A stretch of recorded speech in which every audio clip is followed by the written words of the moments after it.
చేతి వృత్తులు చేసుకునే బీసీల కోసం అమలు చేసిన ఆదరణ పథకాన్ని త్వరలోనే తిరిగి ప్రారంభిస్తామని మంత్రి సవిత తెలిపారు. రాయలసీమ జిల్లాల్లో కొత్తగా 5 గురుకుల పాఠశాలలు ప్రారంభిస్తున్నట్లు వెల్లడించారు.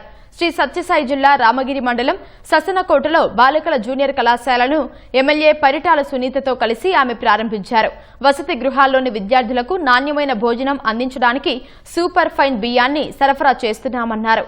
సూపర్ 6 పథకాలతో బడుగు బలహీన వర్గాలే ఎక్కువగా లబ్ధి పొందుతున్నాయంటున్న బీసీ సంక్షేమ శాఖ మంత్రి సవితతో ఈటీవీ ముఖాముఖి.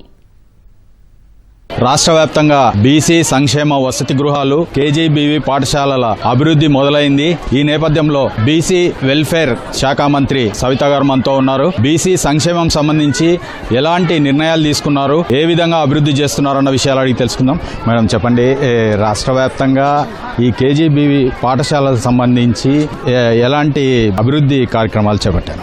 మరి బడుగు బలహీన వర్గాల గురుకుల పాఠశాలలు కావచ్చు, బీసీ హాస్టల్స్ కావచ్చు, ఒక పక్క రెనోవేషన్స్ చేస్తున్నాం, ఒక పక్క నూతన భవనాలు కూడా నిర్మాణం చేస్తున్నాం. దాంతోపాటు మరి ఈరోజు సత్యసాయి జిల్లాలో మరి రాప్తాడు నియోజకవర్గం మాజీ మంత్రివర్యులు మరి రాప్తాడు శాసనసభ్యురాలు సునీతమ్మ గారి పరిటాల సునీతమ్మ గారి కోరిక మేరకు మరి గతంలో మనం అధికారంలోకి రాగానే మరి సునీతమ్మ గారు అమ్మ ఇక్కడ బాలికలందరూ డ్రాప్ అవుట్స్ అయిపోతున్నారు, దీన్ని ఇంటర్మీడియట్ అప్గ్రేడ్ చేయాలి మనము అని ఆమె కోరిక మేరకు మరి ఇంటర్మీడియట్ అప్గ్రేడేషన్ చేసి 2 సెక్షన్లు కూడా ఇవ్వటం జరిగింది.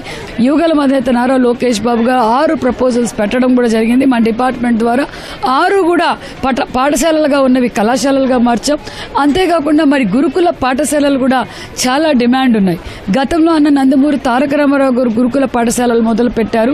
మరి ఏదైతే 34 మాత్రమే రాష్ట్రం విడిపోయినప్పుడు ఉండేటివి, అలాంటిది ఈరోజు 119 గురుకుల పాఠశాలగా మారాయంటే చంద్రబాబు నాయుడు గారికి బడుగు బలహీన వర్గాలపైన బిడ్డలపైన ఉన్న చిత్తశుద్ధి అనే విషయం మీకు తెలియజేస్తున్నాం. బీసీ సంక్షేమ వసతి గృహాలకు సంబంధించి నిర్వహణ లోపించింది అనేది ఈ కూటమి ప్రభుత్వం వచ్చినాక మీ ప్రాధాన్యతలు ఏంటి ఈ హాస్టల్? ఖచ్చితంగా, ఎందుకంటే ఇంకా చేయాల్సినవి ఉన్నాయి. మరి గత 5 సంవత్సరాల్లో కనీసం ట్యాప్ పోతే ట్యాప్ కూడా మార్చలేదు. ఈ రోజు మా రాష్ట్రంలో ఉన్న కూటమి శాసనసభ్యులు ఎప్పటికప్పుడు గురుకుల పాఠశాలలు కావచ్చు, బీసీ హాస్టల్స్ కావచ్చు, వెల్ఫేర్ హాస్టల్స్ కన్నిటి విజిట్ చేయడం, అక్కడ వాళ్ళు కోరిక మేరకు విద్యార్థుల కోరిక మేరకు మరమ్మతులు కూడా అన్ని చేయించాం.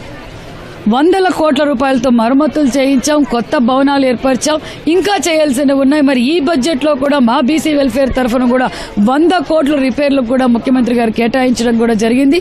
మరి ఖచ్చితంగా మరిన్ని గురుకుల పాఠశాలలు తీసుకురావడం, మరింత మంచి వసతులు కూడా ఏర్పాటు చేయబోతున్నాం. నాణ్యతమైన విద్యతో పాటు నాణ్యతమైన భోజనం కూడా అందజేయాలనే ఉద్దేశంతో మరి 10% మరి డైట్ ఛార్జీలు కూడా పెంచాం. దానితో పాటు చిక్కీలు కూడా అందజేశాం. ఆదరణ ఇలాంటి పథకాలతో మంచి పేరు వచ్చింది. ఈ వృత్తిదారులు ఎవరైతే ఉన్నారో బీసీ కులాల్లో వాళ్ళకి ఈసారి అలాంటి ప్రతిపాదనలు, ప్రణాళికలు, పూర్వపు పథకాలు ఏమన్నా అమలు చేసే ప్రతిపాదనలు ఏమైనా ఉన్నాయి? ఆదరణ 3 కూడా దగ్గరలో ఇంప్లిమెంటేషన్ చేయకపోతున్నాం.